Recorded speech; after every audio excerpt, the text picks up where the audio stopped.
So many churches I see have out in front a big sign. And oftentimes that sign says, "Welcome," in some way, manner, shape, or form. And then you walk in the door, and the question is, who's really welcome here? Who is really welcome? I remember hearing a story from a pastor about in his childhood, his family would go on vacation, and wherever they were on Sunday, they would walk into a church and attend the church service. And at the end of one of those, average American Caucasian family with a couple of kids, they would walk into that church service, and afterwards at one particular place, absolutely no one said hello to them. No one. And so this male pastor's mother walked up to a couple of people and said, "Hello, my name is, and we're visiting here." And she got some really weird stares. Who is this stranger walking in and doing this? Unfortunately, that's true of a lot of congregations in a lot of different ways. I've been a pastor at a number of congregations, and I have visited since retiring. I fill in sometimes at a congregation. And if asked, every single congregation I've ever been to says, "Oh, we're a very welcoming congregation." But are they really welcoming? What would happen in those congregations, and I could tell you the answer all too often, if somebody from a different racial group walked in? Oh boy, the discomfort would be felt all rippling through that congregation. I've seen that. I've experienced it. What would happen if somebody walked in who had a child that was really pretty noisy, and in the middle of the service, maybe even came running up the aisle? Boy, would there be fingers wagging, "Oh, that parent is not good. They don't keep track of their kids." But I've also known of a congregation where there was a young child who did come running up the aisle at a time when the pastor, happened to be a man, was giving his message. That pastor walked, the kid came right up to where the pastor was. And what did that pastor do? He stooped down, picked up the kid, and held him in his arms. Just like nothing out of the ordinary ever happened. And continued right on with his message. And you know what happened since that time? There are more families there with young children. That one thing spoke volumes more than any words ever would. There's so many different people who we leave out because the truth is we're not really comfortable with them. For whatever the reason is, and there are many different reasons. I've been a pastor in a congregation where there was a young child who, the first time I saw him in worship, he came up for a children's sermon. And he was maybe about 6, I'd guess. And his younger brother brought his older brother forward. And I thought to myself, this is a little strange. And I soon realized that this older brother also had some other behaviors and ways of being that were perhaps not normal, not the typical, shall we say, and realized that he might indeed be autistic. The family never said that word. It was like they were ashamed of the word and ashamed of that idea.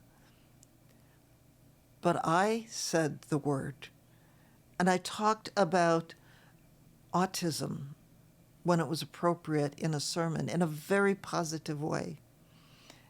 And that began to open that family up, to allow them to minister, for me to minister to their son when he was in his teen years and having some difficulties, to come visit him, to be with him, because they knew that I could understand in ways that no other pastor had before. What happens when we say, yeah, you're welcome, but you got to do things the way we'd like to do them. You got to be part of the family. There are congregations I've known where everybody's related in some way. You don't dare talk about anybody because you're probably talking about a relative, to a relative. That's great, it's nice, it's a family church, but heaven help somebody new who moves into the community. Or like myself as a new pastor who came into that kind of a community. You just don't fit unless and until the people in that community decide you do and are willing to accept you. And yet they're kind of deciding that you fit their image of who somebody should be, instead of accepting you, or in this case it was me, for who I am, just as who I am. Not that I have to fit a particular image there. And then we get into the whole issue, there's the whole issue of immigration today, for one, and the families with children or without children who are seeking refuge in this country. It's a very polarizing issue for this country politically. What if somebody from south of the U.S. border walked into your congregation? What would happen? Would they be welcome? Maybe they're migrant workers. Would they be welcome? Truly welcome. And if we say, we'd be kind of uncomfortable with that, remember, Jesus was a refugee at one point in his life. He and his parents were refugees when they fled Herod after his birth and spent time in Egypt and then had to come back. So, if we exclude refugees or immigrants, who are we excluding? We could be excluding God in Jesus or an angel coming to us. My ancestors were refugees and immigrants coming to this country. Yes, they banded together in like colonies and groups, but at some point or other, they had to be accepted into the broader community and fabric, and they had to accept others in the broader community and fabric of this country. It took time, but they did. We don't have as much time these days. We need to be open to accepting people. And then there's the whole issue of those who are different of sexual orientation. Gay, transgender, LGBTQ+. I've seen congregations with a sign out that says, "Welcome." Are they really welcome? Would somebody in the congregation say something about, well, why are you here? Instead of accepting the gift that they bring into your congregation. I think about all of this in relationship to the diversity that God gives to this world. And go out into any woodlot. And what do you see? All one kind of tree? Maybe. Place where I've lived tends to farm trees. They have tree farms. That's nice. They can grow a lot of certain kinds of trees that many of them are pine trees that are used in the paper industry and things like that. It's great. But there was a time not long ago when a certain kind of weevil got into, or beetle got into some of those trees, and it started killing trees. The only way to stop that insect was to cut down all of the, if there was an infected tree, cut down all of the trees within like 100 feet of the infected tree. And that ends up cutting down a lot of trees, especially if you have a number of trees that are infected. And I also have the experience as a child where my grandparents used to live in a major city, and the trees lining the street that they lived on were all a certain kind of elm tree. And it was gorgeous because all of the residential streets in that city had these same elm trees in them. And the elm branches grow up and then have a very graceful curve, kind of an outward curve. And the streets were just wide enough for two vehicles to pass. And if anybody was parked on one side of the street, you could only get one car, one vehicle past them. So it was that kind of a street. And because of the arching of these branches, they met over the top of the street. And it formed basically a cathedral arch over the street. And in the summertime, you had this green archway tunnel that went as far as the eye could see when we turned down Grandma and Grandpa Street. And in wintertime, when the leaves were off, because this was up north, and if there was one of those delicious snowfalls where the snow stuck to the branches, it was like icing on all of these wonderful branches. And it was equally beautiful, a different kind of beauty, but equally beautiful. And I grew up with all of that there and loved it. But when I was early in my ministry, or maybe I was still in seminary, came home to visit one time, and I was in the car with my parents, and we were going to go visit Grandma and Grandpa, and turned, or as we approached, I looked down one of the streets, the residential streets, a couple blocks before Grandma and Grandpa's, and noticed some of the trees were gone. And I made a comment about that. And they said there was a beetle that had become into the trees, and it was infecting those trees. And the city was trying everything in its power to try and stop the spread of this beetle, because since the branches touched over the road and they also touched on the same side of the street, it became a perfect highway for these beetles to go from one tree to the next. And also they would drop down onto a vehicle, and the vehicle would drive them down to the next street, and they kept spreading. Well, my hope and prayer was very much that the city would find some way, with insecticides, with fertilizers, with anything that they were trying, chopping down dead and infected trees, whatever, to stop the spread of these beetles before they got to my grandparents' street. It was probably 6 months, maybe more, before I got back to visit my grandparents again. And I was again in the car with my parents. And I had kind of forgotten about this stuff with the beetles until we, again, were approaching their street. And I looked down that first side street. There wasn't a single tree left on the street. I looked down the next one, no trees.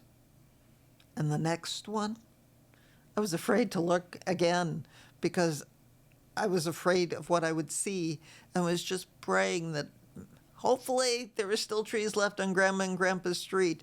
And then we turned down the street, not a single tree. The city had to make the decision to chop down all of those trees throughout the whole city, and that was the only way to stop the spread of the beetles. So what they did replant trees, but there were no trees of the same variety across each other on the street or even next to each other. That meant there were at least 2 different varieties of trees on each street, at least 2. And it reminded me that God created diversity in this world for a reason. We are stronger. We are stronger when we welcome those who are different from us. We are much stronger when we get the new ideas, the new cultures, the new experiences from someone else, and welcome that into our midst. A forest has its strength in the diversity of the trees, not in the similarities. A garden has its strength. A crop has its strength, not in having the same crop in the same field over and over and over again, but in the diversity, replenishing the soil, replenishing who we are, not always with fertilizers, but with the unique capabilities from each different kind of plant. We need diversity. We need each other. We need all of the gifts that each person brings, regardless of who they are.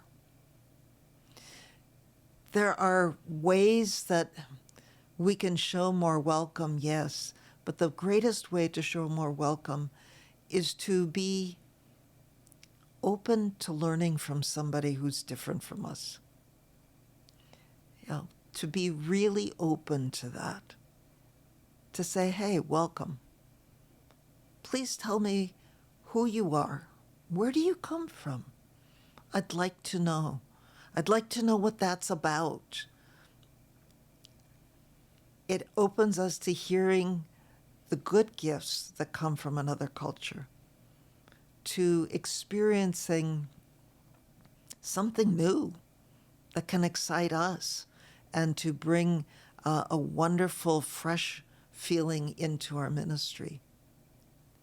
It's easy to judge. It's easy to say, oh, somebody's different. I don't like what they do. I don't like how they look. I don't like how they smell. I don't like how they act, whatever it may be. Maybe you don't. But in excluding that person, just be careful who you might be excluding.